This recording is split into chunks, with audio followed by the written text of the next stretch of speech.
دست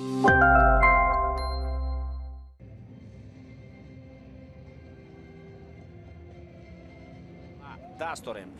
این زمان با ما شما هیئت دسته مالایزیا نشان داده می شود، چون باید اشاره کرده شود که در حد ذخیروی دسته ماسکور هم چند فوتبالبازی هستند دیده می شوند. با فرق از بازی گذشته که بر مقابل کره شمالی بود، پیش از اون رقابت با سریلانکا و در مورد موقع دسته در گروه باز در رفت بازی معلومات بیشتری خواهیم داد. این زمان متوجه میگردیم به خط هجوم رسانیده می شود و اینجا باید چه زودتر وضعیت مذکور برطرف بگردد.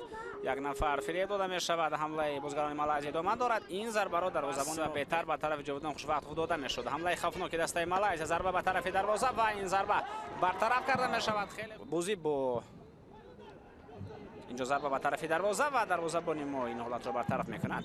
یعنی اینجا ضربه به طرف دروازه و دروازه‌بان ما ارسال به داخل جریمه گاه رسانیده می شود. ضربه و ضربه نوبتی این حالت برطرف کرده می شود. متاسفانه ارسال به داخل جریمه گاه، وضعیت خیلی خوفناک و یونس اسمت‌الله‌یف چگونه این حالت را استفاده نبود. حمله مالایزیا ارسال به داخل جریمه گاه، دروازه‌بان باید توپ را بگیرد. بله امکان ضربه زنی می‌جویند فوتبالبازان مالایزیا. وضعیت خیلی خوفناک به میان میاد، خیلی خوفناک. حمله خوفناک مالایزیا، پس به موقع حضور و دروازه‌بان ما آفرین. در همین فرصت واقعا ما آفرین باش. پرتاب به کنار محمد فریستونیش، بازیگر رقم 3 از بین دو نفر گذشتن توانست تا هنوز هم حرکتی به خط حمله ادامه دارد. ضربه و دروازه‌بان ما، هجوم خیلی خوبی فوتبالبازان ما. پرتاب به داخل جریمه گاه و اگر زمینی اجرا کرده میشد شاید حالت بهتر.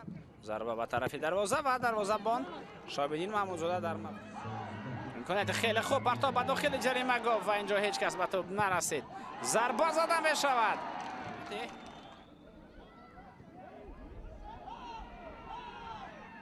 پس به داخل جریمه گاه ضربه زده می شود. گل گل گل گل گل گل گل گلاسو گالیسیمو. آفرین. این گل زده جاویدان خوشوقتوف خیلی و خیلی مهم است. خیلی و خیلی مهم. این گل است که میتواند برای برآمدن به مرحله فینالی جام آسیا 2025 نقش مهمترین باشد. آفرین.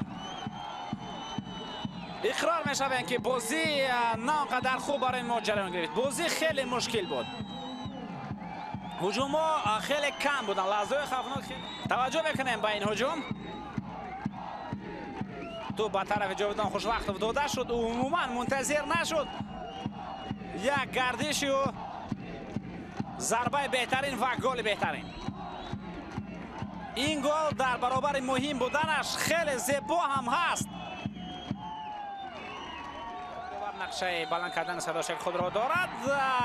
در همین حالت همین طریق دوستان ارجمند صداشک داور بلند میگردد با حساب 1-0 منتخب 20 ساله تاجیکستان بر دسته مالایزیا غلبه به دست میارند. روز 29 سپتامبر با منتخب عمان در همین ورزشگاه. همه به ورزشگاه میرویم روز 29 سپتامبر.